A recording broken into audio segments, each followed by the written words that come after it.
A waitress used to give food secretly to a poor little girl every day.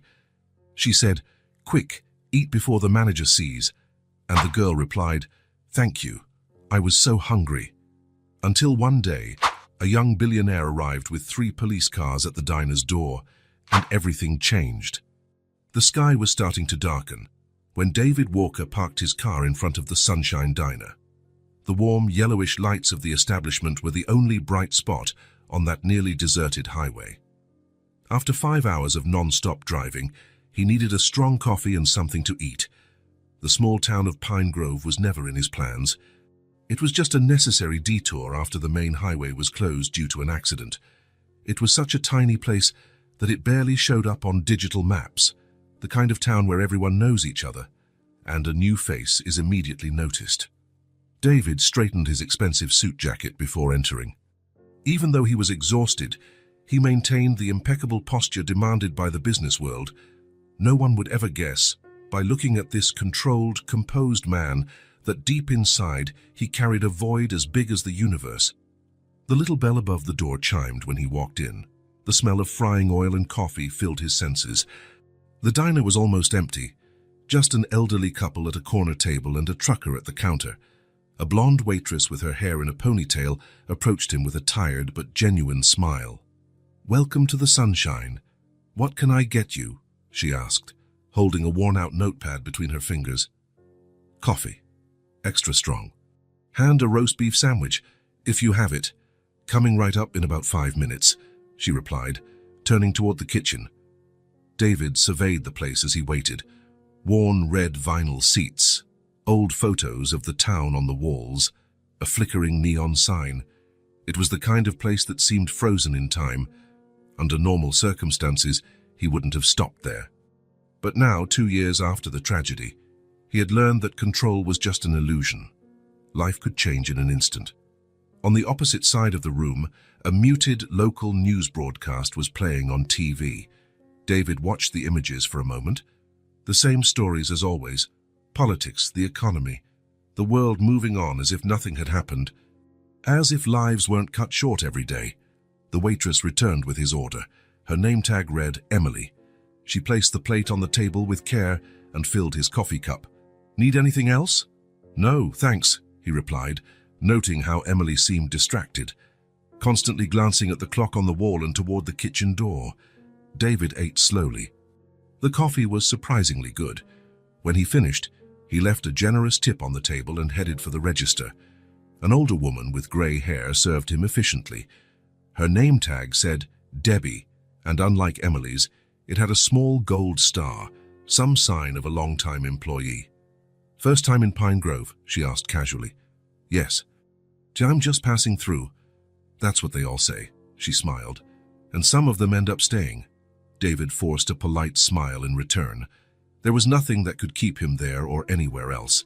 In the past 2 years, he had become a nomad disguised as an executive.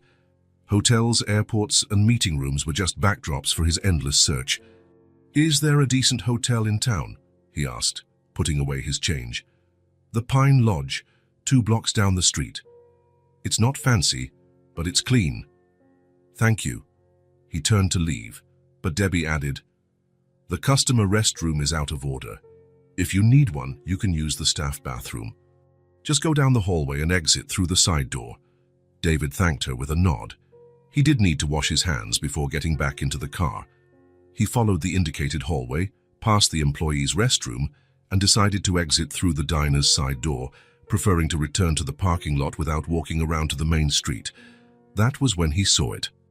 A scene so unexpected that it stopped him in his tracks. Near the dumpsters, partially hidden by the shadow of the building, stood a small girl. She couldn't have been more than 6 years old. Tangled brown hair fell across her face as she devoured something from a plastic plate. Her clothes were dirty and far too large for her frail body. Clutched tightly to her chest, even as she ate, was a threadbare brown teddy bear, worn out by time and constant use. The bear had a small patch on its right arm, a patch David knew all too well. He had clumsily sewn it himself on the night Ava tore the bear during a game. He could have bought another identical bear. He had plenty of money, but Ava insisted she wanted Mr. Hugs fixed, not replaced. David instinctively stepped back, hiding behind a column. His heart pounded violently in his chest. The diner's back door opened, and Emily the waitress emerged carrying another plate, covered by a napkin.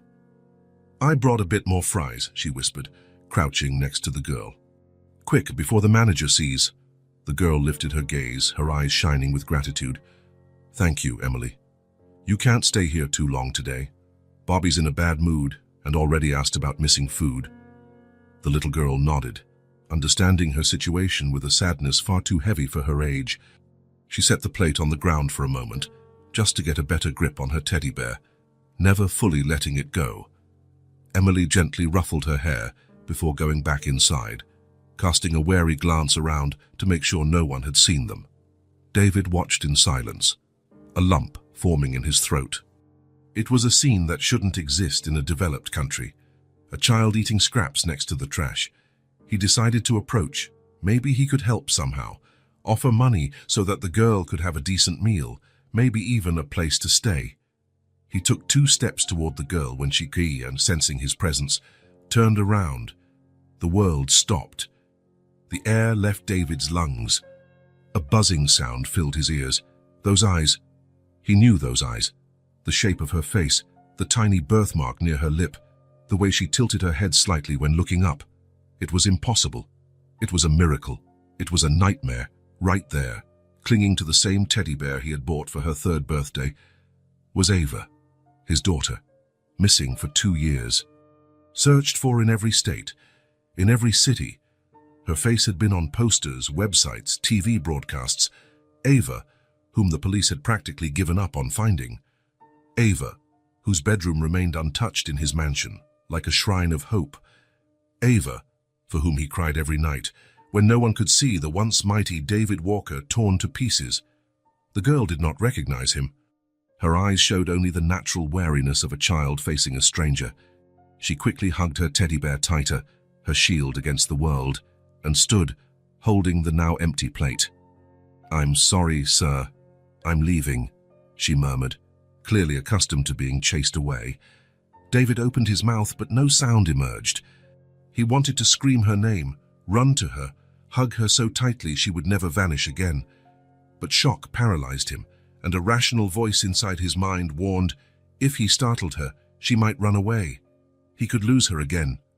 So, with a superhuman effort, he simply smiled and spoke gently. "It's all right, sweetheart. You're not bothering me." She looked at him in surprise. Adults were rarely kind, and then quickly disappeared down the alley beside the diner, clutching her teddy bear, almost tripping over her own feet in her rush to get away.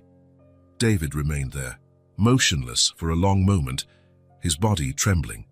Then, unsteadily, he returned to his car and sat behind the wheel, his hands gripping it so tightly his knuckles turned white.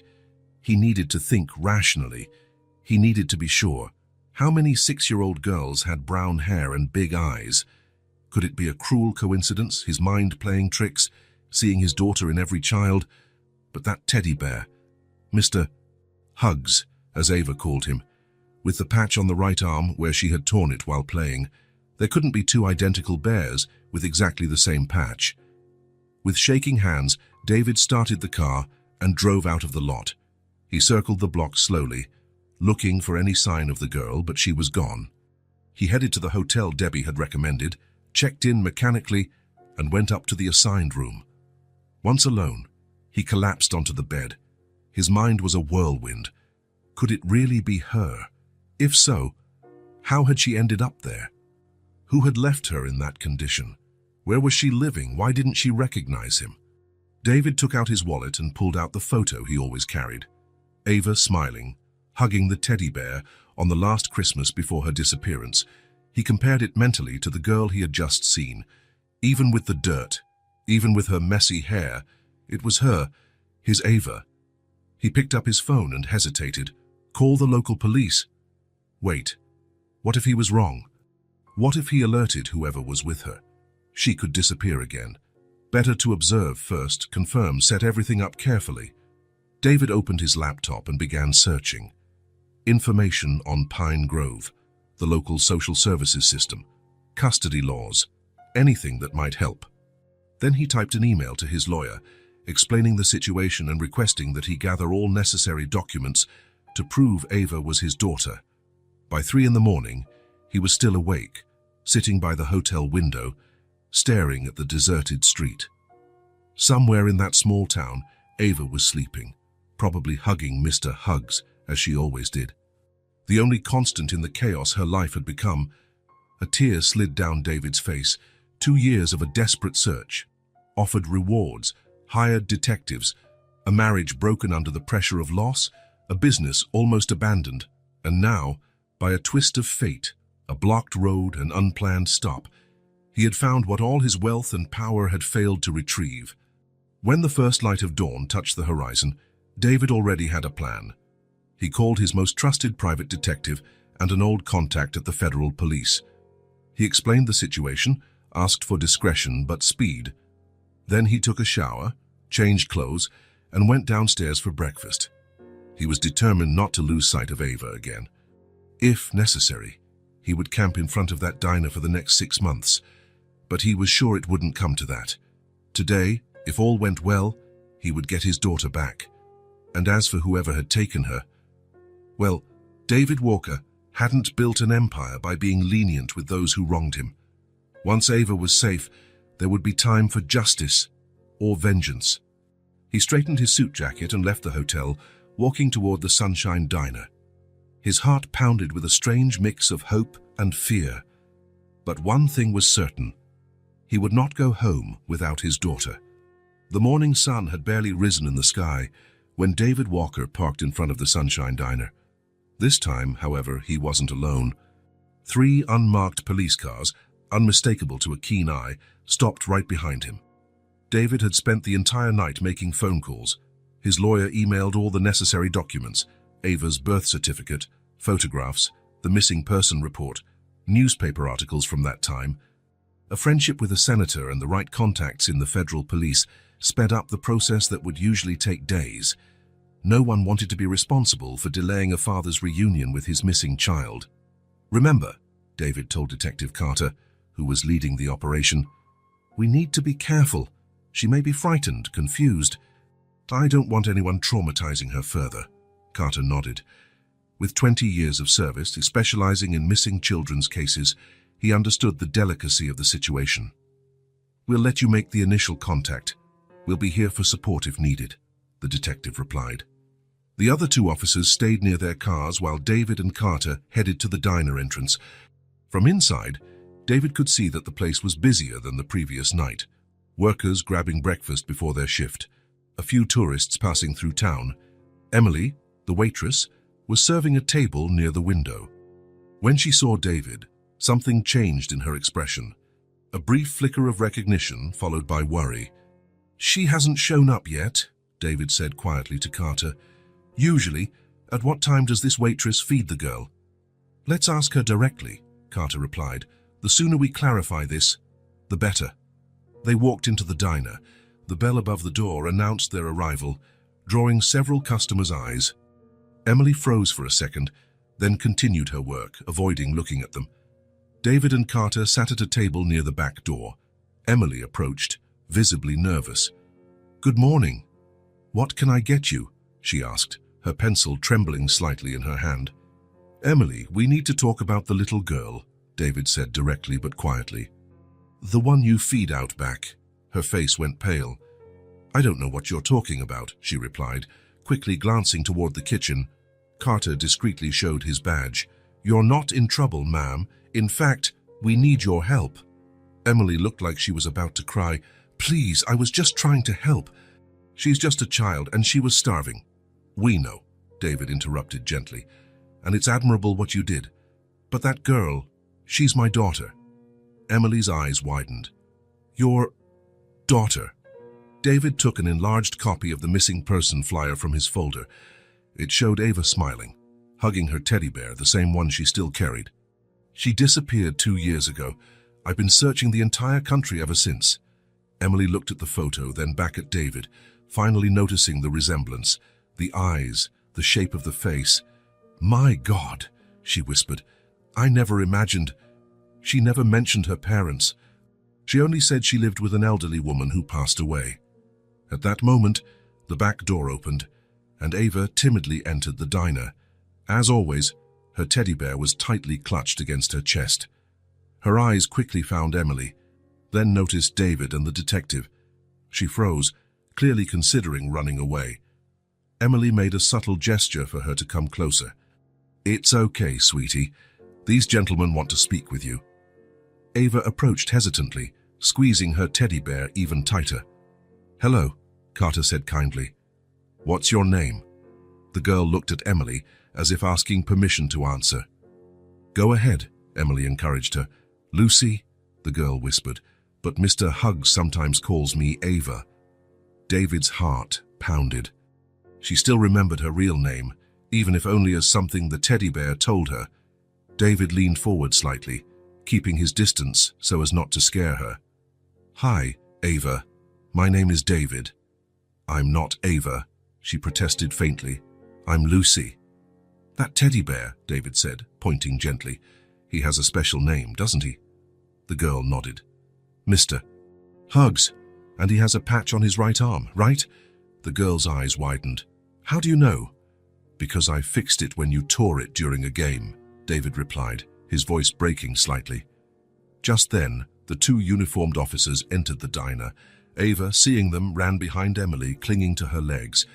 "She's my friend, I don't want to go," she cried in fear. Emily placed a comforting hand on the girl's hair. "Shh, it's okay." David motioned for the officers to step back. They understood and went outside.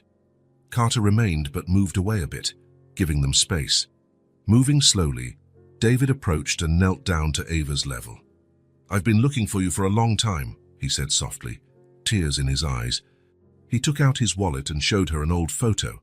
In it, a younger Ava, about 4 years old, smiled, hugging the same teddy bear she clutched now. "Look, that was you," he said, holding out the photo. The girl stared at it for a long moment. Confusion and interest flickered in her eyes. She looked at the teddy bear in her arms, then at the photo, then back at David. "Why do you have a picture of me?" she finally asked. "Because I'm your father, Ava. I'm your dad, and I've never, ever stopped looking for you." The diner had gone quiet. Every customer, the cook peeking through the kitchen window, everyone was watching with a mix of astonishment and emotion. Emily gently suggested, "Let's talk somewhere more private. We can use the staff room." David nodded gratefully. Carter, David, and Emily, with Ava still clinging to the waitress, walked to the small employee break room. There was a round table and some old chairs. Once seated, David waited for Ava to calm down before trying again. "Do you remember anything, Ava, about your home?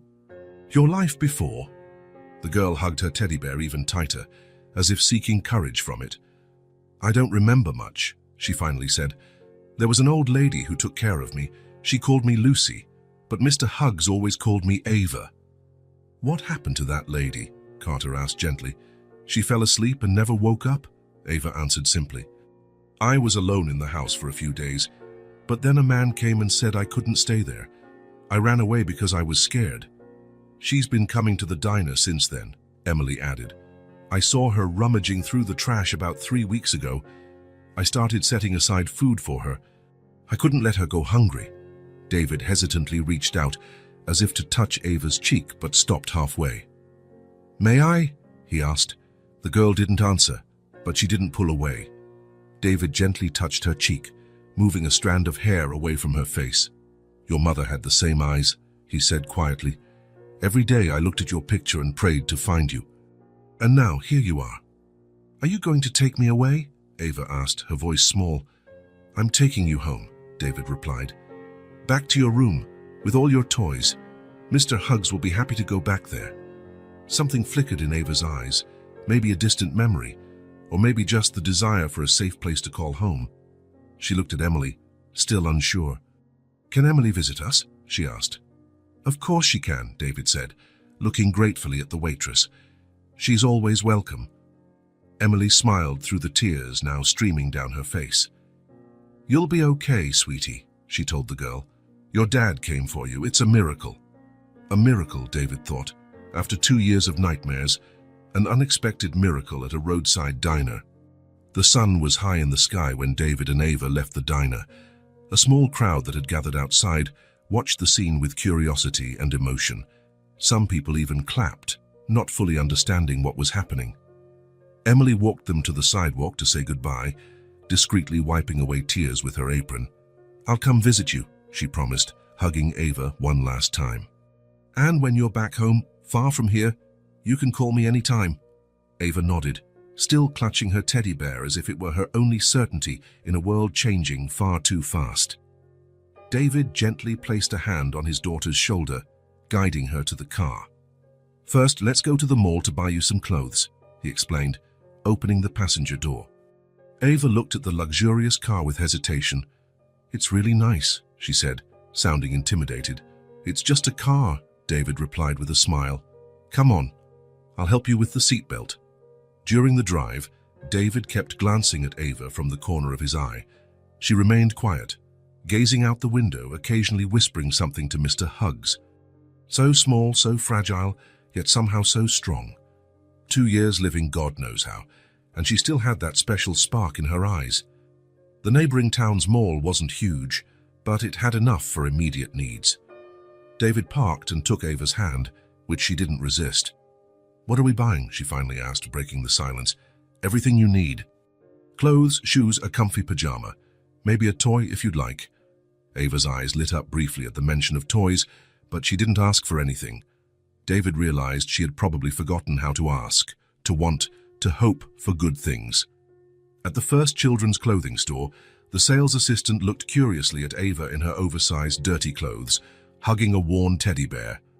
Noticing this discomfort, David quickly explained, "We're traveling and our luggage got lost. We need a complete wardrobe for my daughter." The sales assistant immediately shifted into professional mode, bringing out dresses, tops, shorts, socks, all in cheerful colors. Ava looked at the items with admiration and a bit of confusion. "Can I choose?" she asked, her voice barely audible. "Of course," David said. "Pick whatever you like best."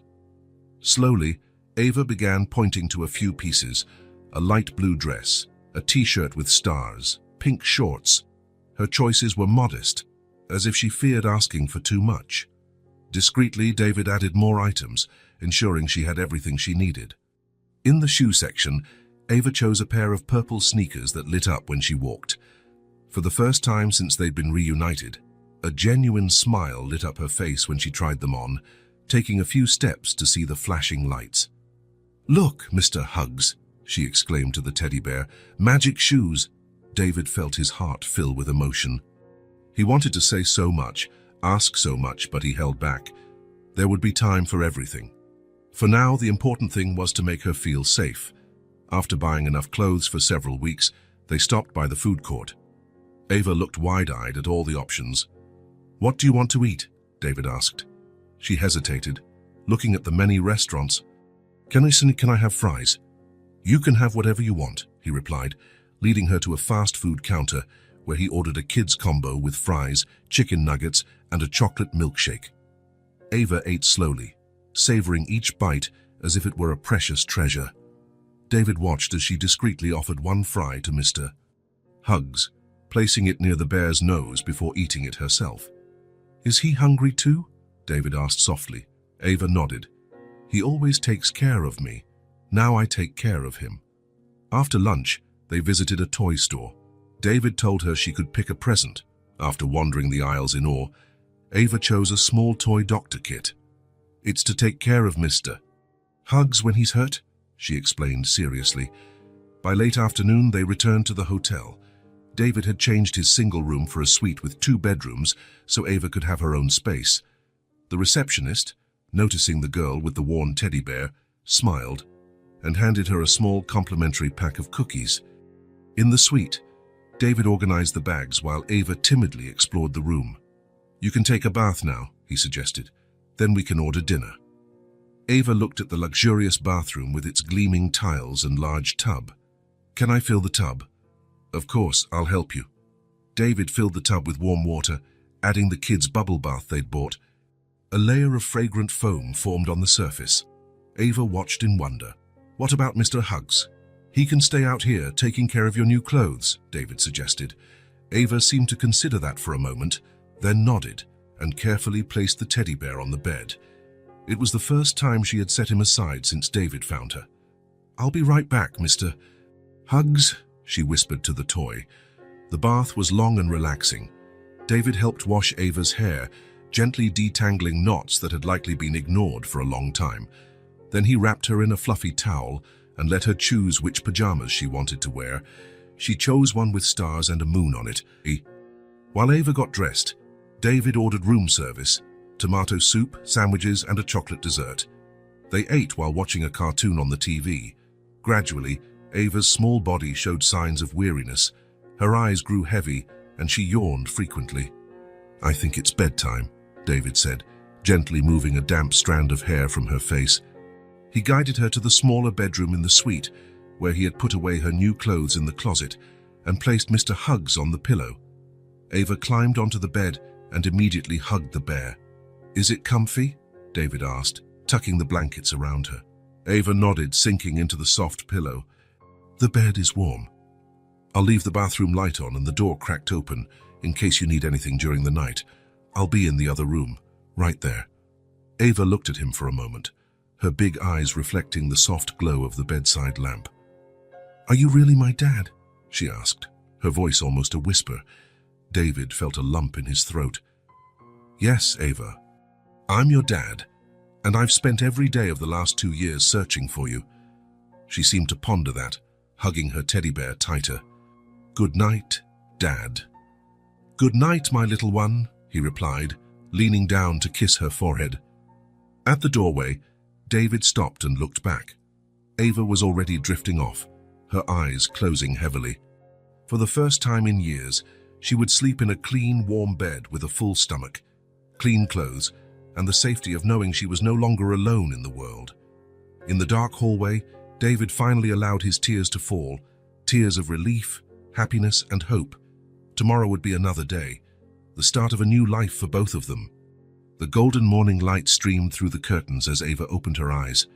For a moment, she felt confused by the unfamiliar surroundings, the white ceiling, the soft sheets, the hum of the air conditioner. Then it all came back to her. The man who claimed to be her father, the shopping trip, the warm bath, the comfortable bed. Instinctively, she pulled Mr. Hugs close to her chest. The teddy bear, with its patch on the right arm, was the only constant in her life for the past years. "Good morning, Mr. Hugs," she whispered, as she did every morning. "I guess it wasn't a dream." She heard movement in the next room. Sitting up, still clutching the bear, she waited. Soon David appeared in the doorway, already dressed. "Good morning, Ava," he smiled. "Did you sleep well?" She nodded shyly. "The bed is really soft. Breakfast is served in the sitting area. After that, we need to go back to the diner to say goodbye to Emily. Today, we're going home." Home. The word sounded strange to Ava. For the last few years, home had been a series of temporary places. The old lady's apartment, improvised shelters, hidden corners of the city, never anything permanent, never anything truly hers. After breakfast, Ava put on her new blue dress and the light-up sneakers. David helped comb her now clean, shiny hair. She looked like a different child, nothing like the disheveled girl who ate in secret behind the diner. On the way back to the Sunshine Diner, Ava watched the small town through the car window, seeing it from a new perspective. She was no longer a lost child, she was just passing through. "Will Emily be sad?" she asked suddenly. David, surprised by the question, answered carefully, "She'll miss you, for sure, but she'll be happy knowing you're going home, with your family." The diner was busy when they arrived. Emily was serving customers with her usual efficiency, but her face lit up when she saw Ava walk in. She quickly handed off an order and approached them. "Just look at you," she exclaimed, admiring the child's transformation. "You look so beautiful." Ava grinned, pointing at her shoes. "Look, they flash when I walk." Emily crouched down to see better, making an exaggerated show of admiration, while Ava bounced on her toes to show off the lights. Then the waitress looked at David, a silent question in her eyes. "We came to say goodbye," he explained. "It's time to take Ava home." Emily nodded, understanding. Despite the sadness in her eyes, there was also relief, knowing the girl was safe and had a real chance at life. "Debbie," she called to the cook, "can you cover my tables for a minute?" The gray-haired woman waved a hand from the kitchen, and Emily led David and Ava to the same back room where they had talked the previous day. Once alone, Emily knelt in front of Ava. "I'm going to miss you so much, sweet girl," she said, holding the girl's little hands. "Me too," Ava replied, her voice thick with emotion. "For you were nice to me, and to Mr. Hugs." Emily smiled, gently touching the teddy bear's nose. "Mr. Hugs, make sure you take good care of her on the trip, okay?" David watched, deeply moved. After a moment, he stepped forward. "Emily, I'll never forget what you did, feeding a child you didn't know, risking your job. Not many people would do that." "I only did what anyone should do," she said modestly. "But now it's time for her to go home," David added. "To her real home." Emily nodded, tears in her eyes. She opened her arms, and Ava threw herself into a tight hug. The little girl buried her face in the waitress's shoulder, taking in for the last time her familiar scent of coffee and cheap perfume. "Be happy, Ava," Emily whispered. "And remember, there are always good people in the world." When they finally pulled apart, Emily discreetly wiped a tear. David handed her a business card. "My personal number and address. Call anytime you want to visit. You'll always be welcome." Emily took the card and carefully tucked it into her apron pocket. She walked them to the diner's door, where several curious customers watched. Some even clapped, having heard rumors of the incredible reunion story. In the car, Ava looked one last time at the diner and at Emily waving from the sidewalk. Then she hugged Mr. Hugs tighter and turned to face forward. "We're going home, Mr. Hugs," she said softly. "Our real home." David started the engine, pulling away from Pine Grove and its residents. Ahead lay miles of highway and the beginning of a new life. The drive took almost 6 hours. David drove carefully, occasionally checking on Ava, who alternated between dozing and long periods gazing at the landscape. Mr. Hugs remained firm in her arms, like a silent guardian of her secrets and fears. They stopped a few times to use the restroom, grab a snack, stretch their legs. Each time, David noted that Ava became more comfortable in his presence. There still wasn't the natural closeness of father and daughter, but tiny threads of reconnection were weaving themselves. During a break at a roadside cafe while eating sandwiches, Ava looked at David curiously. "Is our house big?" she asked, chewing slowly. David hesitated. How did he explain to a child who'd been living on the streets that she was going back to a 20-room mansion? "Yes, it's pretty spacious," he finally said. "You'll have lots of room to play." Ava nodded, thoughtful. "Are there other kids there?" Another tricky question. How to explain the half-brother she didn't know existed. "There's a baby," he said cautiously. "Your brother. His name is Thomas, and he's almost 2. Ava's eyes widened. "I have a brother." "Yes. He was born after you, after we were separated." The girl seemed to process this slowly, clutching Mr. Hugs to her chest. "Will he like me?" she asked in a small voice. David felt a twinge in his heart. "He'll love you, Ava. Everyone will." The question about everyone hung in the air, but Ava didn't press further. They finished their meal in silence and got back on the road. "Does Rachel still live with us?" Ava asked suddenly, startling David. He almost slammed the brakes in shock. You remember Rachel?" Ava looked at Mr. Hugs as if he had spoken. "Mr. Hugs remembers a bit." David chose his words carefully. "Yes, Rachel still lives with us. She's my wife and your little brother's mother." Ava said nothing else, just squeezed the teddy bear tighter and turned to look out the window again. David noticed her small fingers nervously stroking the patch on Mr. Hugs's arm, a gesture that seemed automatic, as if it soothed her. The rest of the journey went by in relative silence. Ava fell asleep in the back seat. Still clutching the teddy bear, David watched her in the rearview mirror, torn between awe and anguish. How was it possible she was here after so long? And what had really happened during those 2 years? By the time they reached the outskirts of the city where they lived, the sun was beginning to set. City lights flickered on one by one, and traffic grew heavier. Ava woke to the urban noise and shrank back into the seat, clearly uncomfortable with the commotion after so much time in a quieter town. "We're almost there," David assured her. "Our house is in a quieter area, away from all this noise." And indeed it was. About 20 minutes later, driving through tree-lined streets in an exclusive neighborhood, they passed through a large wrought-iron gate. The Walker property, with its extensive gardens and imposing house at the center, appeared before them like something from another world. David watched Ava's reaction in the rearview mirror. She stared wide-eyed, her mouth slightly open in wonder. She looked from the house to Mr. Huggs, as if checking with the bear to confirm it was real. "We're here," David announced, parking in front of the main entrance. They got out of the car slowly.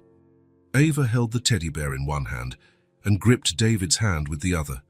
Her eyes roamed over the manicured gardens, the marble fountain, and the large windows reflecting the sunset glow.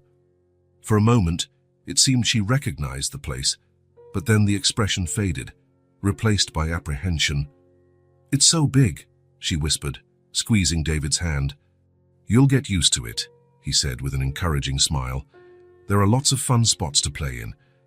The huge oak door opened before they reached the steps. A woman of around 35, with impeccably styled dark hair and wearing an elegant outfit, appeared in the doorway.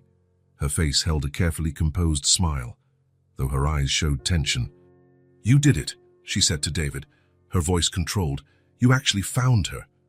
David nodded, gently squeezing Ava's hand. "Rachel, look who's come home." The woman stepped forward, kneeling to Ava's height. "Hello, Ava. It's good to have you back." Something in her tone was off, an excessive formality, like she was greeting an unwelcome guest rather than a stepdaughter lost for 2 years. David noticed, but attributed it to the tension of the situation. Ava stood still, staring at Rachel with growing unease. Her small body began trembling slightly, and she tightened her grip on David's hand with surprising strength. Then something unexpected happened. A hot liquid trickled down Ava's leg, forming a puddle on the marble floor. She had wet herself, something that hadn't happened once on the journey. But the most shocking was her next reaction. Ava let go of David's hand, backed away several steps, and pointed at Rachel, her eyes filled with terror. "You're mean!" she screamed, her high voice loaded with fear. "You're mean! Mean!" Rachel paled, standing up quickly. David was momentarily paralyzed, torn between comforting Ava and understanding what was happening. "Ava, sweetheart," Rachel tried, her smile faltering. "You must be confused. It's me, Rachel." "No!" Ava screamed even louder, backing up until she bumped into David's legs.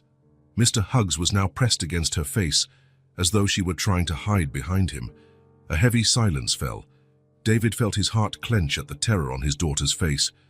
Rachel let out a nervous laugh, a forced, tense sound. "David, obviously she's traumatized by everything she's been through. She's mixing things up." David knelt down and pulled Ava into a protective hug. The child trembled like a leaf in the wind, her eyes fixed on Rachel with a disturbing mix of terror and anger, unusual for a 6-year-old. "She's been through a lot," David said, his voice tense. "We need to be patient." In truth, Ava's reaction deeply disturbed him. Children are often good judges of character, and this visceral response didn't feel like confusion or general trauma. It was specific, directed, as if Rachel posed a real threat. "Let's go inside," he continued, lifting Ava into his arms. "She needs dry clothes and some time to calm down." Rachel nodded, clearly shaken, stepping aside to let them pass. A housekeeper appeared discreetly in the hall, likely alerted by the commotion. "Martha, please prepare a warm bath in Ava's bathroom," David instructed. "And bring clean towels." "Yes, sir," she said, casting a curious glance at the trembling child in David's arms before hurrying off. "Should I call a doctor?" Rachel asked, keeping her distance. "Maybe she needs sedatives or something." David frowned. "Sedatives? She's a child, Rachel, not a wild animal. She just needs time to adjust." Rachel raised her hands defensively. "I'm only trying to help. I don't want her to suffer." There was a hint of insincerity in her words that David couldn't ignore. Or maybe he was imagining it, fueled by Ava's inexplicable reaction. "I'll take her upstairs," he said, ending the conversation. Rachel remained in the hall while David carried Ava up the stairs. The girl kept her face buried against his neck, still trembling, still gripping Mr. Huggs like her life depended on it. "Don't let her get me," Ava whispered. "Please, Dad, don't let her." Her words cut into David like a blade. "Nobody's going to take you, Ava. I'm here now." "I'm here." They reached the second floor and walked down a long corridor to a white door painted with small, colorful flowers. David paused, taking a deep breath. "Your room," he said softly. "It's just like you left it." He opened the door to reveal a spacious, bright bedroom. The walls were a soft shade of blue. The canopy bed covered by a star-patterned quilt, shelves filled with books and toys, a dollhouse in the corner. Everything remained intact, as though waiting for her. Even the wall calendar still marked the date of her disappearance. David had insisted on preserving it, even when detectives suggested it would be better to move on, even when Rachel argued that seeing the empty room every day only increased his pain. He had kept everything exactly as it was, even the calendar. Gently, David set Ava down. She looked around, her eyes taking in every detail of the room. For a moment, fear gave way to curiosity, then recognition. "I remember," she murmured, taking a few tentative steps toward the bed. "I remember my toys." She approached a shelf where various stuffed animals were lined up. She touched a pink plush rabbit reverently, then a long-necked giraffe. "They waited for me," she said, turning to David with tears in her eyes. "Every single day," he confirmed, his voice thick with emotion, "just like I did." Martha entered then, announcing the bath was ready. David thanked her and asked for a few minutes alone with Ava. When they were alone again, he sat on the edge of the bed, watching as his daughter rediscovered her space. She walked around carefully, touching objects as if to confirm they were real. "Ava," he called gently, "can we talk about what happened downstairs?" The girl froze, fear returning to her eyes. She ran to David and clung to his legs. "I'm scared," she confessed, "but I can't explain. That woman scares me." David stroked her hair, deep in thought. Something was very wrong here, but he didn't want to push Ava, not now when she was still so fragile and scared. "It's all right," he assured her. "You're safe now." After her bath and a change into clean clothes, David left Ava to explore her room while he went to speak with Rachel. He found her in the living room, a glass of whiskey in her hand, her face tense. "How is she?" Rachel asked when she saw him. "Confused? Frightened?" David paused, choosing his words. "Rachel, that reaction, it wasn't normal." Rachel took a long sip of her drink. "She's been through a massive trauma, David. Children create all kinds of stories to cope with things they can't understand. You know that." "Yes, but think about it," Rachel interrupted. "She was living on the streets, probably saw horrible things. Who knows what's in her head when she sees me? Maybe I remind her of someone who hurt her." The explanation made sense. Rachel had always been rational, practical. It was one of the traits David had admired in her, especially during the dark months after Ava disappeared, when he nearly lost his mind with grief. "Where's Thomas?" he asked, changing the subject. "With the nanny. I thought it best not to overwhelm her with too many people at once." "That's sensible," David agreed. "I'll go back and check on her. I'll order dinner in about half an hour." Rachel nodded, but before David left, she asked, "Did she say anything about what happened, about who took her?" There was a strange urgency in her voice that David couldn't decipher. "Not yet. It's too soon." Back in Ava's room, David found her sitting on the floor, surrounded by old toys. She seemed calmer now, talking quietly to Mr. Huggs while arranging dolls in a circle. "Are you all right?" he asked, sitting on the floor beside her. Ava nodded, but her eyes betrayed an internal storm. "Dad," she said after a pause, testing the word as if tasting it. "Why does she seem different now?" David frowned, confused. "Different how?" "More fake," Ava said, searching for the right word. "She smiles, but her eyes don't smile." It was a surprisingly perceptive observation for a 6-year-old, and exactly what David had noticed as well, though he hadn't put it into words. "Sometimes when people are nervous, they look different," he explained, trying to be fair. "Rachel is happy you're back, but also worried about how you're feeling." Ava didn't seem convinced. She hugged Mr. Huggs tighter, whispering something in his plush ear. "What did Mr. Huggs say?" David asked gently. "He said he's scared of her too," Ava replied, her voice almost inaudible. A chill ran down David's spine. He knew the teddy bear was merely a channel for Ava's own thoughts and feelings, but there was something unsettlingly genuine about her statement. "We'll have dinner soon," he said, changing the subject. "But if you prefer, we can eat right here in your room." Ava's eyes lit up at that suggestion. "Can we eat here? Like a picnic?" "Just like a picnic," David smiled. "Just you, me, and Mr. Huggs." The relief on Ava's face was palpable. She clearly didn't want to face Rachel again, at least not yet. David ordered dinner to the room: tomato soup, grilled cheese sandwiches, and chocolate pudding for dessert. They ate seated on the floor, using a large napkin as their picnic blanket. Ava even set aside a small piece of her sandwich for Mr. Huggs, carefully placing it near his plush nose. During the meal, David watched Ava relax more and more. She even smiled a few times, a genuine smile that lit her eyes. Perhaps things could return to normal after all. Perhaps time would heal the wounds that troubled her. After dinner, David helped Ava get ready for bed, brushing her teeth, combing her hair, helping her into one of the new pajamas they'd bought, the one printed with stars and moons, matching the room decor. "Want me to tell you a story?" he offered, tucking the blankets around her. Ava nodded enthusiastically, hugging Mr. Huggs. "The one about the bunny who wanted to reach the moon." David smiled, touched that she remembered. It had been her favorite story before she disappeared, one he'd made up just for her. "Once upon a time," he began, "there was a little bunny who looked up at the sky every night." By the time he finished, Ava was almost asleep. David kissed her forehead softly. "Good night, my little one." "Good night, Dad," she murmured, half asleep. "Mr. Huggs says he's happy we're home?" "I am too," David replied, choking back emotion. He left the door ajar and a soft light on in the hallway, in case she woke up disoriented during the night. Then he headed to his own room, physically and emotionally drained. Rachel was already in bed, supposedly reading a book, or pretending to read, as her eyes remained still on the page.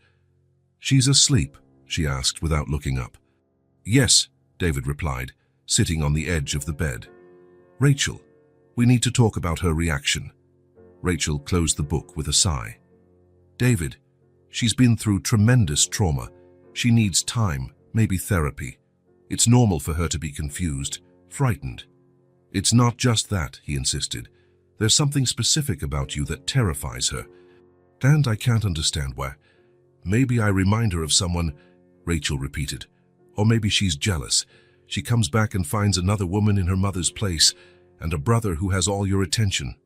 The explanation made sense, yet it still didn't seem enough to justify the terror in Ava's eyes. "Let's just give it time," Rachel concluded, touching David's arm. "She'll get used to me again. Everything will go back to normal." Later, while Rachel slept, David lay awake, staring at the ceiling. Through the partially open door, he could hear Ava's soft breathing in the adjacent room. His daughter, finally home. A miracle he had prayed for daily over 2 long years, but instead of pure relief, he felt growing unease. Ava's words, "You're mean," echoed in his mind, along with her comments about Rachel seeming fake, her eyes not matching her smile. Children are intuitive, David thought. They sense things adults often overlook. Silently, he got up and went to Ava's room. She slept peacefully, hugging Mr. Huggs. Her face wore a calm expression he hadn't seen since finding her. Perhaps, away from Rachel, she felt truly safe.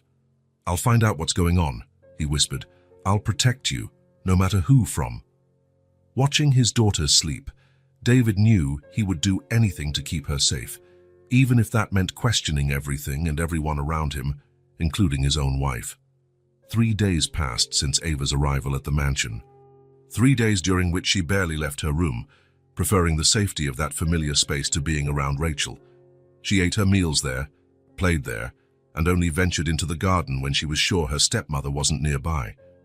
David split his time between work, unavoidable even now, and caring for his newly returned daughter. He slept little, worried about how Ava was adjusting. The child therapist, Dr. Sarah Mitchell, was set to begin sessions the following week, but until then, he navigated blindly through the turbulent waters of childhood trauma.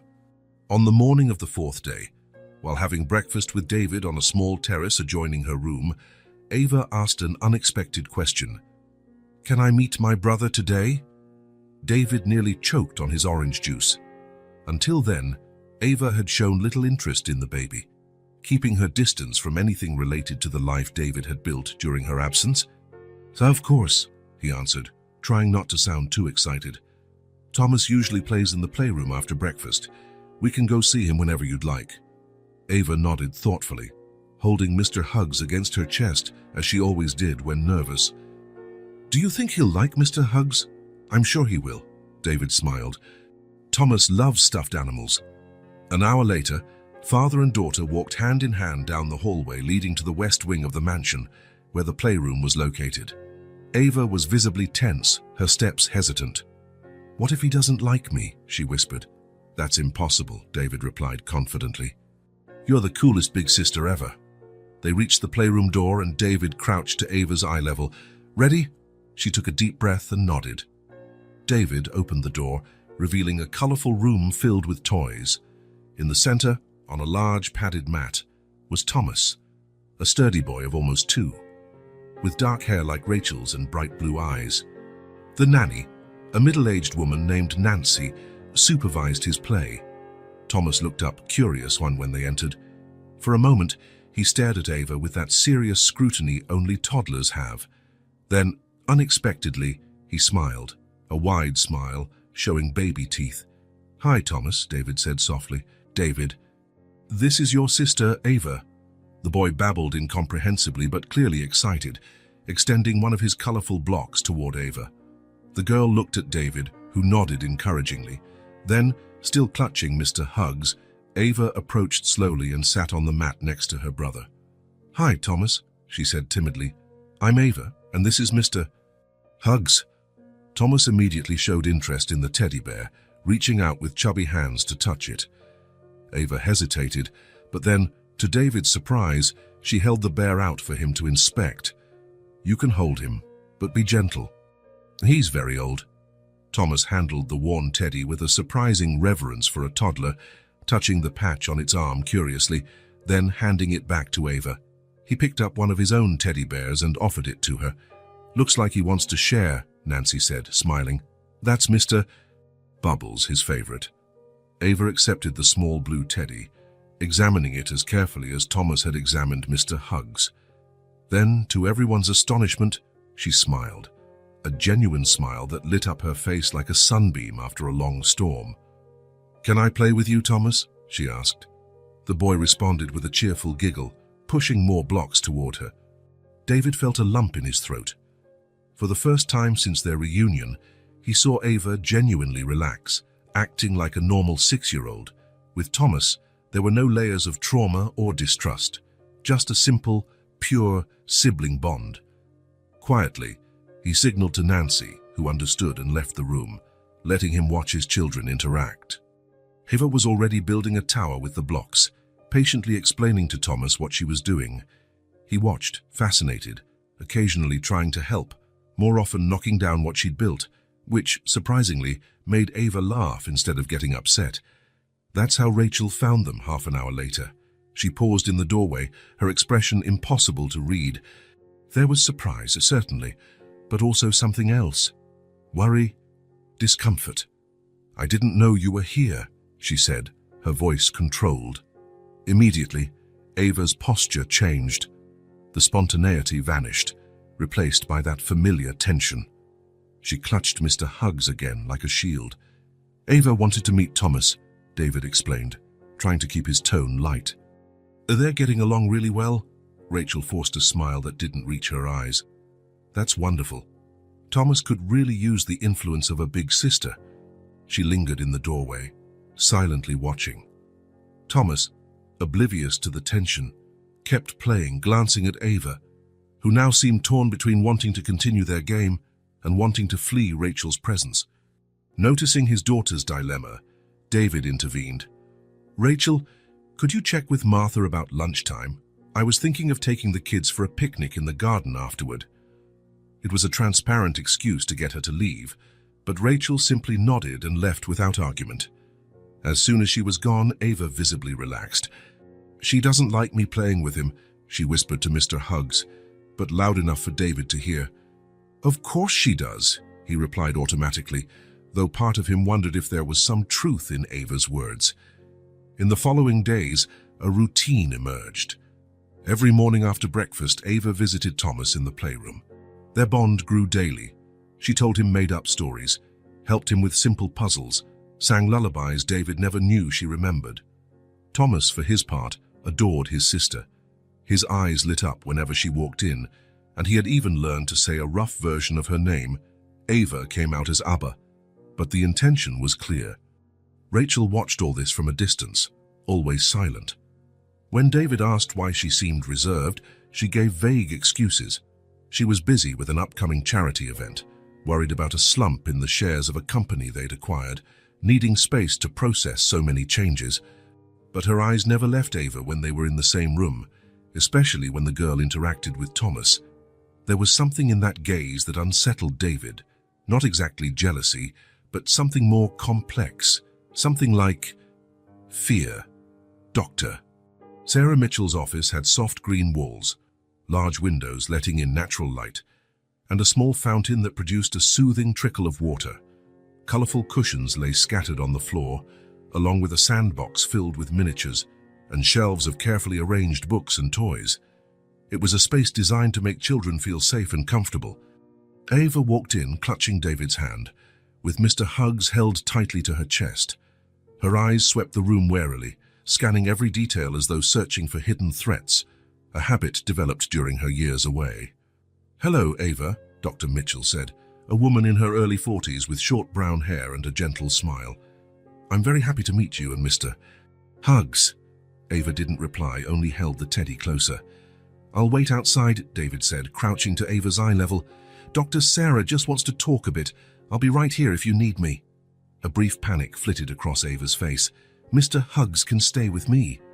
"Of course he can," the therapist answered before David could. "In fact, I was hoping to meet him too. I hear he's very special." The strategy worked. Ava looked at the bear as if consulting him, then nodded slightly. "He says it's okay." David kissed his daughter's forehead and left, his heart tight with a mix of hope and anxiety. Dr. Mitchell came highly recommended, specializing in childhood trauma. If anyone could help Ava process whatever happened, it was her. In the waiting room, he flipped through magazines without really seeing them, his mind on the personal drama unfolding in his life. Ava's relationship with Thomas continued to blossom. During those moments, she acted like a normal 6-year-old. With Rachel, however, the tension persisted, maybe even worsened. Ava avoided being alone with her stepmother at all costs and had nightmares almost every night.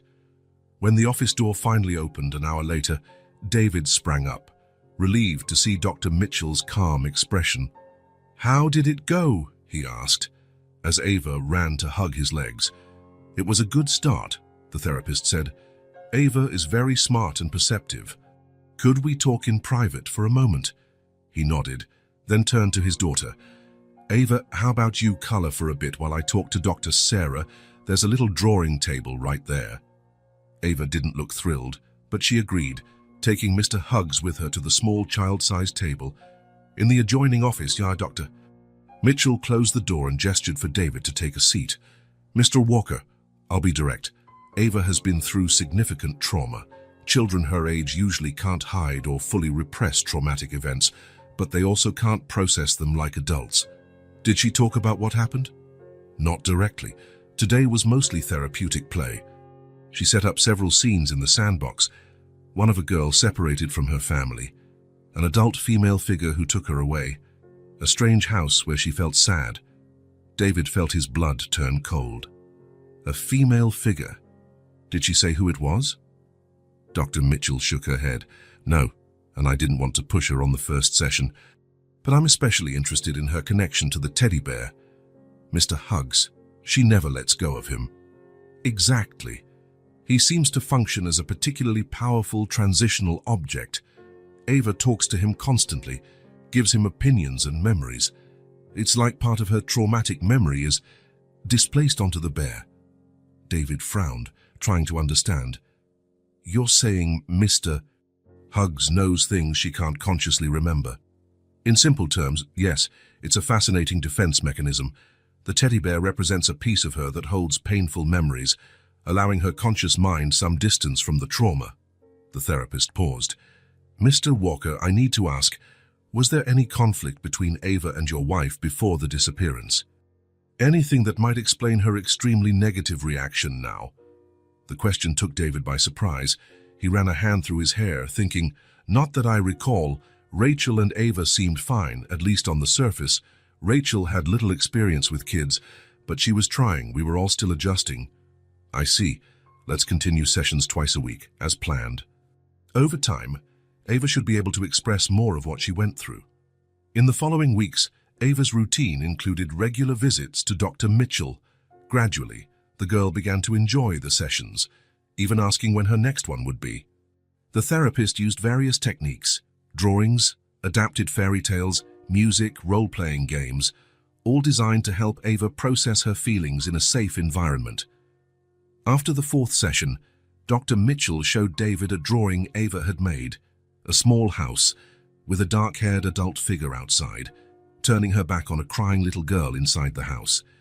She said this was the old lady's house, where she stayed after being taken, the therapist explained. When I asked who the dark-haired woman was, she said she didn't know the name, just that it was the person who didn't want her anymore. David studied the drawing, feeling a chill down his spine. The dark hair, drawn with thick, angry lines, inevitably reminded him of Rachel. But it could be any dark-haired woman, he reminded himself. He couldn't jump to conclusions. She's starting to trust enough to talk about what happened, Dr. Mitchell continued. It's a slow process, but we're making progress. At home, David noticed small changes in Ava. She seemed more centered, less prone to startling and panic attacks. Her nightmares grew less frequent, and although she still avoided Rachel, she no longer showed pure terror in her presence. One night, while tucking her into bed, Ava surprised David with a question. Dad, Dr. Sarah said it wasn't my fault. What wasn't your fault, sweetheart? Being taken away. She said kids are never to blame when grown-ups do bad things. David felt a knot in his throat. She's absolutely right. None of this was your fault, Ava. Not one bit. The girl was quiet for a moment, hugging Mr. Hugs. I think he's starting to remember more, she said at last. Mr. Hugs. Ava nodded solemnly. He didn't want to remember before, because it was too sad. But Dr. Sarah said talking about sad things helps them not be so scary. David gently stroked her hair, amazed by her resilience. Dr. Sarah is very wise. One day, Ava whispered, already half asleep, Mr. Hugs will tell everything, and then we won't be scared anymore. That night, watching his daughter sleep, David realized Dr. Mitchell was right. Therapy was working. Slowly, word by word, session by session, Ava was rebuilding not just her memories, but her ability to trust, to feel safe in the world. The full truth of what had happened remained in the shadows, protected by a child's traumatized mind, and perhaps by the plush arms of an old teddy bear. But for the first time since their reunion, David felt genuine hope that the truth, whatever it was, would come to light. And when it did, he would be ready to face it, no matter who was implicated. Night had fallen quietly on the Walker mansion. Only a gentle breeze rustling the garden trees broke the perfect silence. David was in his office, poring over documents that couldn't wait, despite everything going on in his personal life. The company didn't stop, and he had to maintain at least a semblance of normality. Rachel had retired early, complaining of a migraine. Thomas was sleeping soundly in his room, monitored by the baby monitor. And Ava, after her usual bedtime routine of a bath, a story and a good-night kiss, was also asleep, clinging to her constant companion, Mr. Hugs. The grandfather clock in the hallway struck midnight when David finally closed his laptop. He rubbed his tired eyes and stood up, stretching muscles stiff from hours in the same position. A quick check on the kids before bed, he thought, as he did every night since Ava's return. He climbed the stairs silently, first stopping by Thomas's room. The toddler slept on his back, arms flung wide as if hugging the whole world in his dreams. David smiled, adjusted the blanket, and softly shut the door. He walked down the hallway to Ava's room, where the door was ajar, just the way she preferred, allowing a bit of light to spill in from the corridor, keeping nighttime fears at bay. He was about to peek in when he heard it. A low moan, then another, louder, and then, no, no. His body froze, all senses on high alert. A nightmare. Ava was having a nightmare. Heart pounding, he pushed the door all the way open. Ava was tossing and turning, her face contorted in terror, her hands clutching Mr. Huggs so tightly her knuckles were white. "Don't leave me, please, come back," she muttered between sobs. David rushed to the bed, carefully sitting on the edge.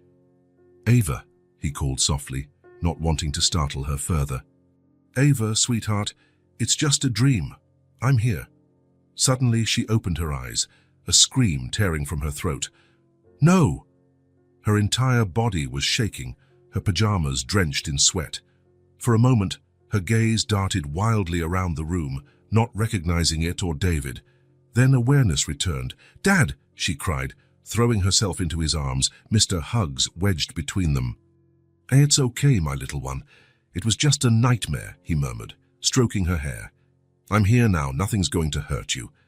Ava sobbed into his chest, her small body shaking with the force of her tears. "It was so real, so real." "Do you want to tell me about it?" he asked gently. She pulled back a little, looking at Mr. Huggs as if searching for courage within him. Tears still trailed down her face, staining her star-patterned pajamas. "She was there again," Ava whispered. "Who was there, Ava?" The girl's eyes were full of fear and confusion. "Rachel."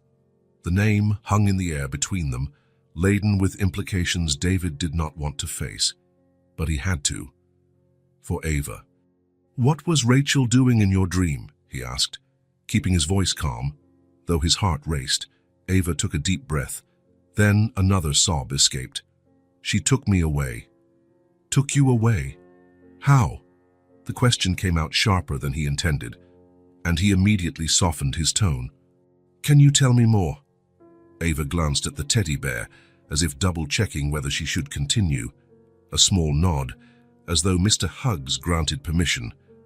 "She grabbed me from my bed, said we were going on a trip. I didn't want to go, but she said it was a surprise." Ava paused, squeezing Mr. Huggs more tightly. Then, "It's all right, sweetheart. You can tell me." The next words came out in a choked whisper, thick with fear. "She left me there. Said you didn't want me anymore." Fresh tears fell. "Said you had Thomas now, and you didn't need me." David felt something break inside him. A physical pain that spread from his chest to every part of his body. It was like the world had stopped spinning, frozen in that dreadful moment of clarity. "Ava," he said, his voice trembling slightly, Was that just a dream, or—" The little girl shook her head frantically. "It wasn't a dream. Mr. Huggs remembers, too. She left us and went away." David pulled his daughter into a tight embrace, his own body beginning to shake. Silent tears rolled down his cheeks as his mind processed the unthinkable. Rachel, his wife. The woman who had cried by his side when Ava disappeared. The woman who comforted him through sleepless nights of despair. The woman who had joined in the search efforts, public appeals, interviews. Could it be possible? Could she have known all along where Ava was, because she was the one who took her? "She said you had another baby," Ava continued, words muffled against her father's chest. "That I was just in the way. That the old lady would take care of me, but you'd never see me again." The old lady, the elderly woman who, Ava said, took care of her until she passed away. Was she an accomplice, or just someone Rachel manipulated to keep Ava? "I'll never let anyone take you again," David promised, his voice trembling with rage and determination. "Never again, Ava." He rocked her gently, humming an old lullaby that used to soothe her as a baby. Slowly, the sobs subsided, her breathing steadied. "Would you like some warm milk?" he asked once she was calmer. Ava nodded against his chest. "Mr. Huggs wants some too." "Then let's go to the kitchen, both of you, far away from nightmares." He lifted her, one arm under her legs, the other supporting her back. So light, so fragile. How could anyone harm such an innocent creature? They tiptoed down the stairs, avoiding the hallway that led to the master suite where Rachel slept, or pretended to sleep. In the kitchen, David settled Ava on the counter as he heated some milk, adding a bit of honey and cinnamon, just as she liked. "Dad," Ava said, holding the cup in both hands, Mr. Huggs in her lap. "Do you believe me?" The question caught him off guard. Her voice was so full of insecurity, so much doubt, as if she expected him to reject her as well, like in the nightmare or memory she had just relived. "I believe you, Ava," he said firmly. "I'll always believe you." She nodded, seeming lighter. She took a sip of milk. A drop dribbled down the corner of her mouth, and David gently wiped it away with his thumb. Holding his daughter in his arms, feeling her little heart beating against his, David Walker made a decision. He didn't yet know exactly what had happened, but he was certain of one thing. If Rachel had any involvement in Ava's disappearance, she would pay. No matter the cost, no matter the consequences.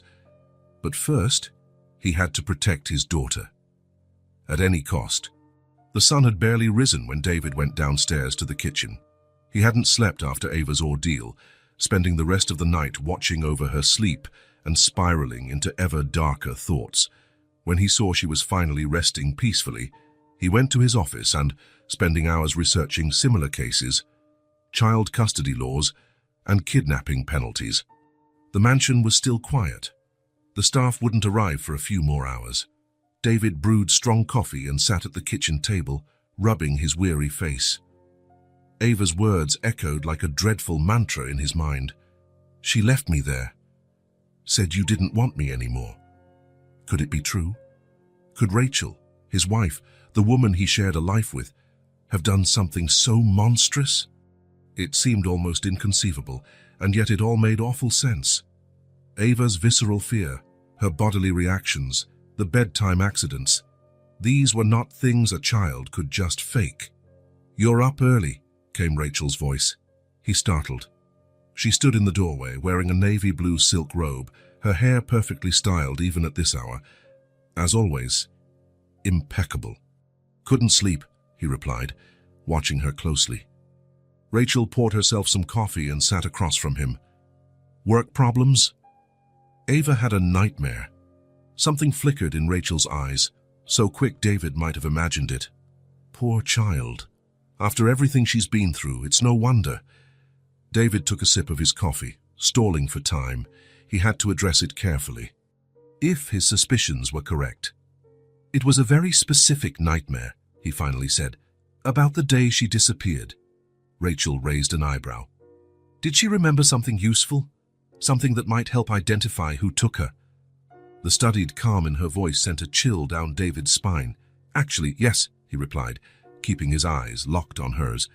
"She said it was you, Rachel, that you took her away and abandoned her, claiming I didn't want her anymore." The silence that followed was dense, almost tangible. Rachel didn't move, though her face turned slightly pale. Then, very slowly, she set her cup down on the table.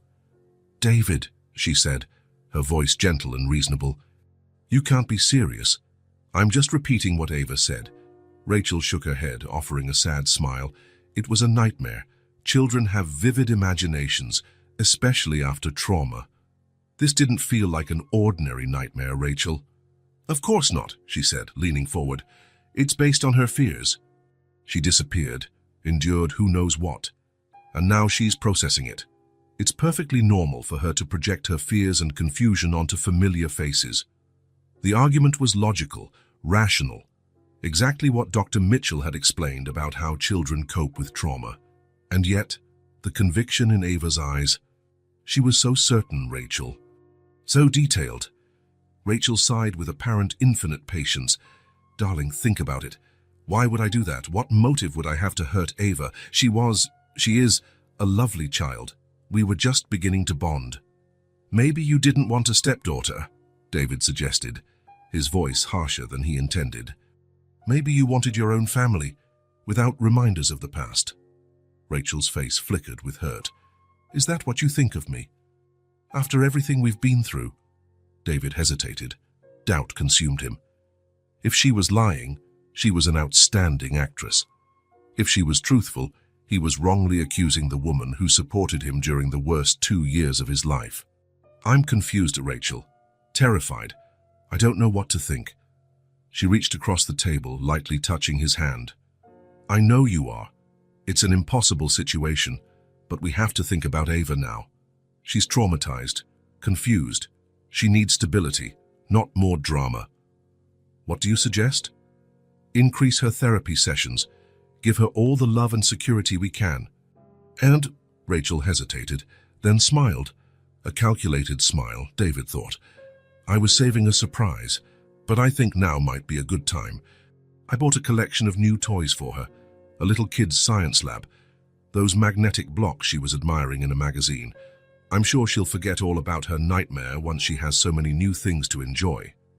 Toys? David almost laughed at the absurdity. You think toys will make her forget? It's not about the toys themselves, David. It's about showing her she has a place here, that she's loved, that she belongs in this family. Rachel squeezed his hand. We'll get through this together, as a family. Trust me. And that was the crux, wasn't it? Trust. Could he trust Rachel or Ava? An adult capable of complex manipulation, or a traumatized child with fragmented memories? I'll think about it, he finally said, withdrawing his hand. Meanwhile, I want you to keep some distance from Ava. Rachel's smile faltered for an instant. If that's what you think is best. But it'll only prolong the situation. She rose gracefully. I'll be in my office if you need me. David watched her leave the kitchen, her confident stride, her relaxed shoulders, the very picture of wronged innocence. Could he be mistaken about her? Could it be that Ava, in her confusion and trauma, created a distorted version of events? He finished his coffee and grabbed his phone. First, he called Dr. Mitchell, requesting an emergency appointment for that very morning. Then he dialed another number, that of the private investigator he'd hired during the search for Ava. Jenkins, it's David Walker. I need a discreet job. He paused, drawing a shaky breath. I want you to investigate my wife. Everything about her for the last 2 years, especially any connection to an elderly woman who might have passed away recently, and I need it as fast as possible. Hanging up, he felt a strange heaviness in his chest. He never imagined he'd reach this point, hiring someone to spy on his own wife. But when it came to Ava's safety, there were no lines he wouldn't cross. The soft sound of footsteps made him turn. Ava stood in the doorway, hugging Mr. Huggs, her eyes still puffy from last night's tears. Morning, sweetheart, David said, trying to sound normal. Did you sleep better after the milk? She nodded, approaching cautiously. Is Rachel here? She's in her office. Don't worry.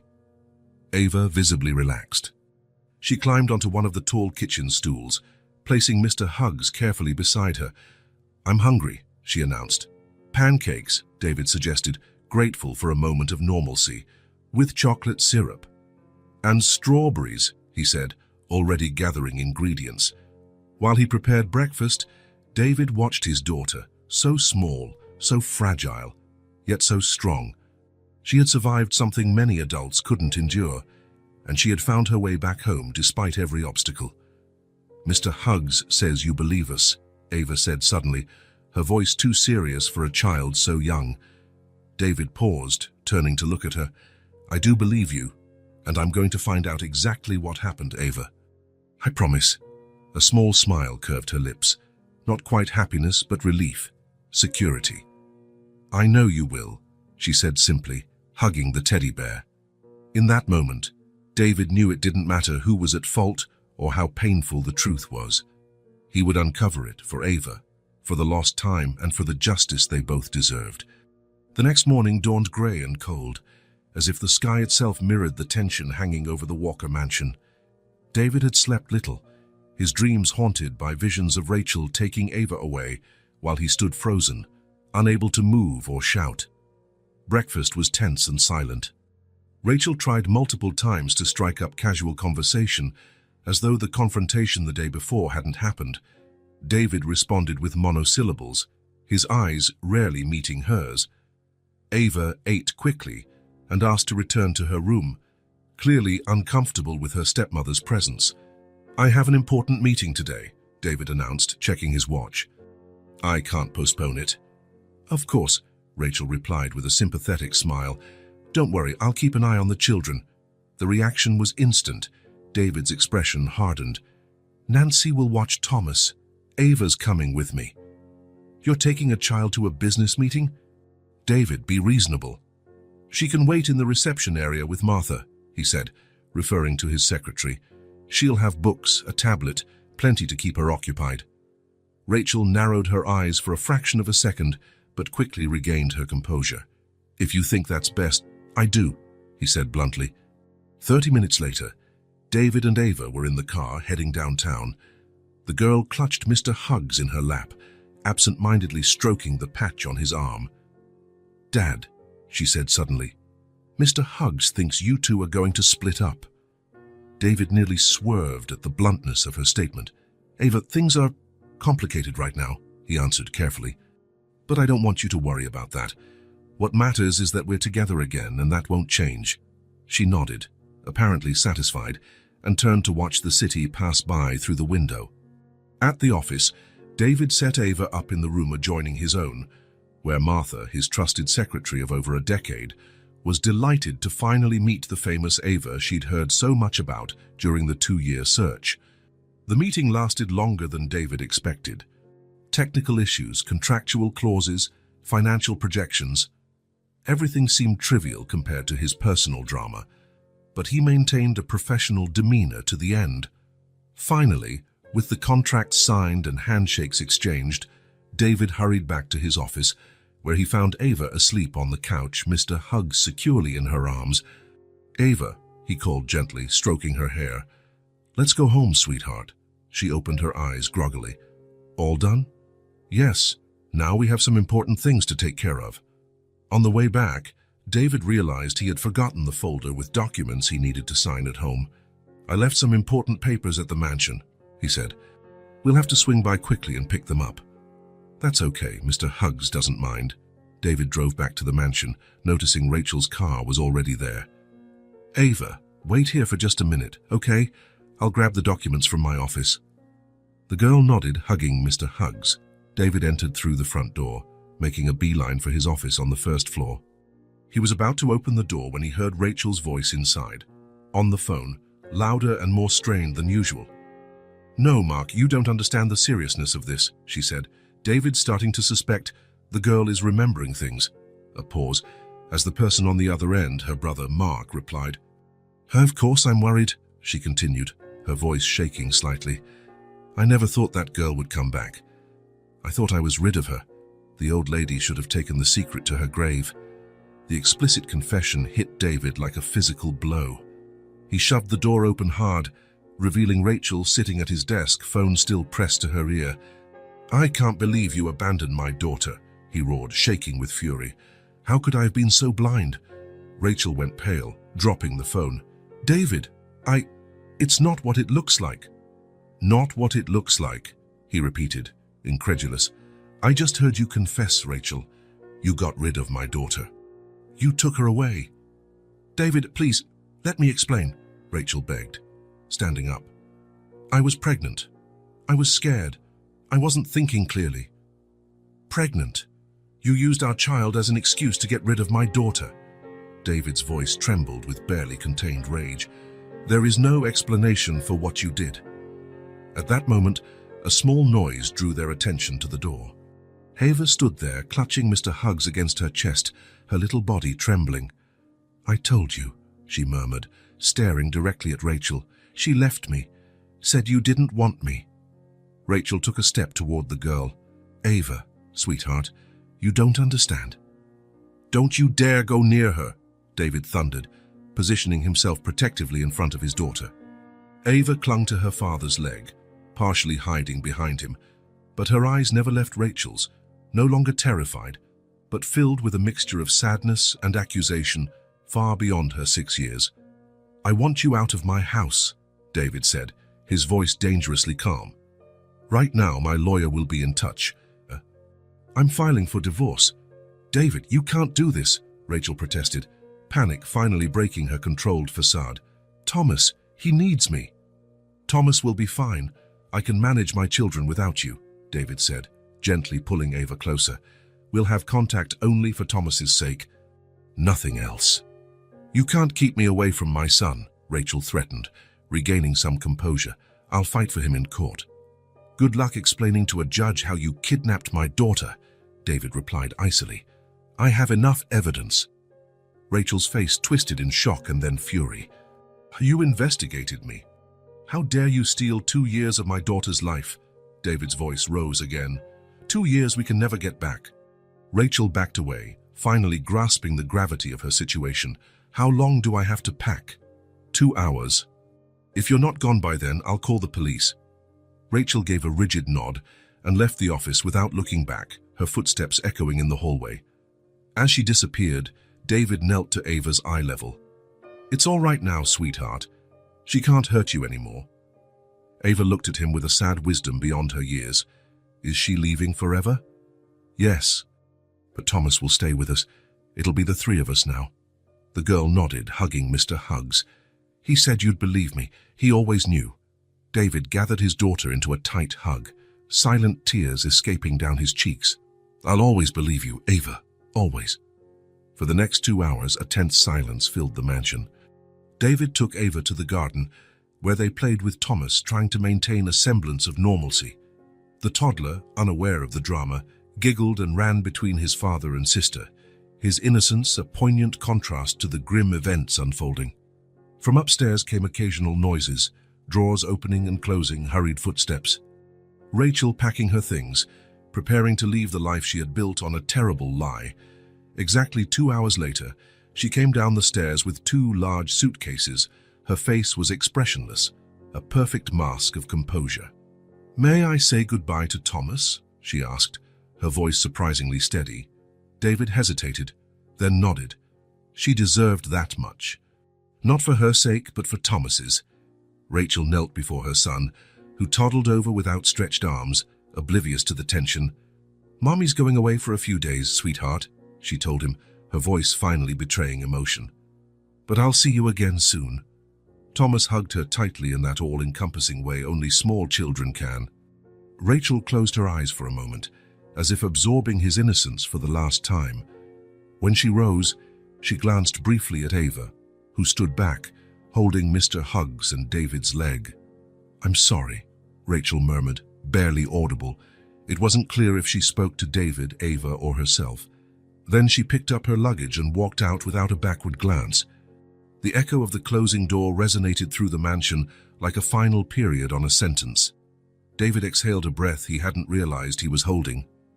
He looked at his children, Thomas confused, Ava solemn but relieved, and knew a painful chapter of their lives had ended. A new, more hopeful one was just beginning. "How about a snack?" he suggested, holding out his hands to them. "I think we have chocolate ice cream in the freezer." As they headed to the kitchen together, David knew the road ahead would be challenging. There would be legal matters, emotional trauma to address, explanations to give. But the truth, painful as it was, had finally come to light. And with truth came the possibility of healing, of rebuilding. A new beginning for his once broken family, now finally reunited. 3 months had passed since Rachel's departure. 3 months of adjustments, therapy sessions, small triumphs, and occasional setbacks. The Walker mansion had a different atmosphere now, lighter, more genuine, as though the absence of secrets had purified the very air. The divorce proceedings were in motion, complicated by the criminal charges David had filed against Rachel for Ava's abduction. His former detective, Jenkins, had gathered enough evidence to form a solid case, including bank records, statements from neighbors of the late Mrs. Winters, and even the inadvertently recorded phone confession through the mansion's security system. Rachel had hired expensive lawyers and was trying to negotiate a plea deal to avoid jail time, offering to relinquish custody of Thomas in exchange for dropping the criminal charges. David was inclined to accept, not for her sake, but to spare the children the trauma of a public trial. Thomas, almost 2.5 now, sometimes asked about his mother. David answered as honestly as possible for a child so young. "Mommy lives somewhere else now, but she still loves you." The little boy accepted this with a toddler's natural adaptability, helped by the strong bond he'd developed with Ava. And Ava, she blossomed a bit more each day. Dr. Mitchell was impressed by her resilience and emotional insight. Mr. Hugs remained her constant companion, but she no longer needed him to speak of her traumatic experiences. Her nightmares were rare now, and if they came, she knew she could run to her dad's room for comfort. It was a particularly calm Sunday afternoon. Autumn had turned the mansion's garden into a tapestry of golden and red hues. Thomas was napping, carefully watched by Nancy, the nanny.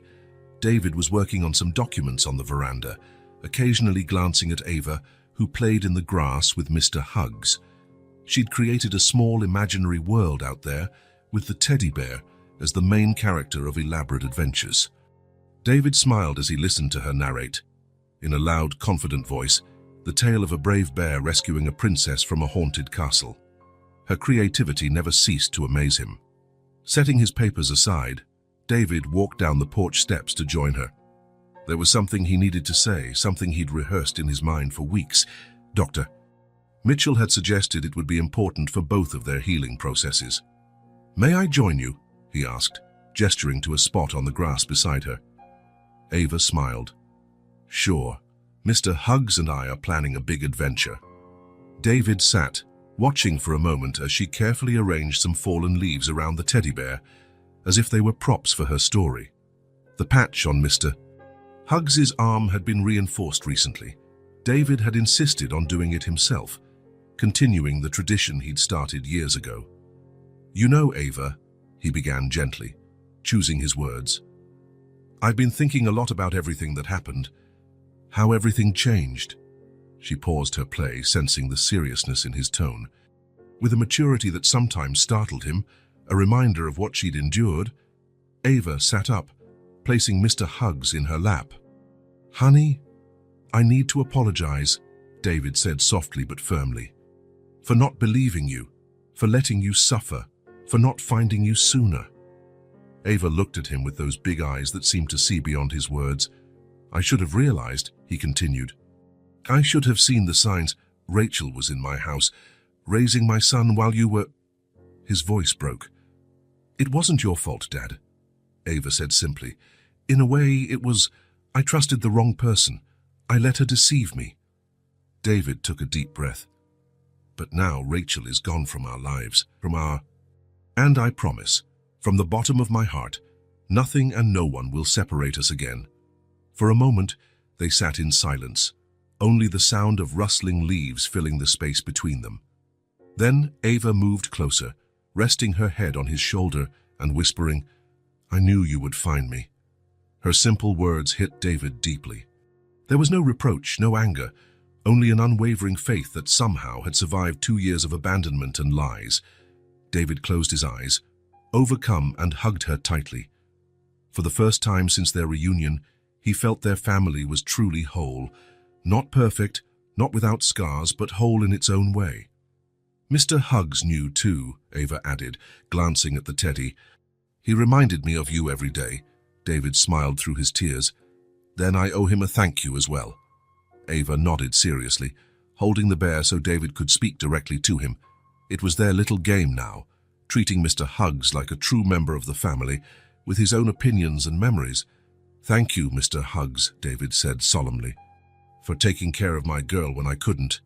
"You're welcome," Ava answered in a low voice, moving the teddy's arms slightly. "It was my job."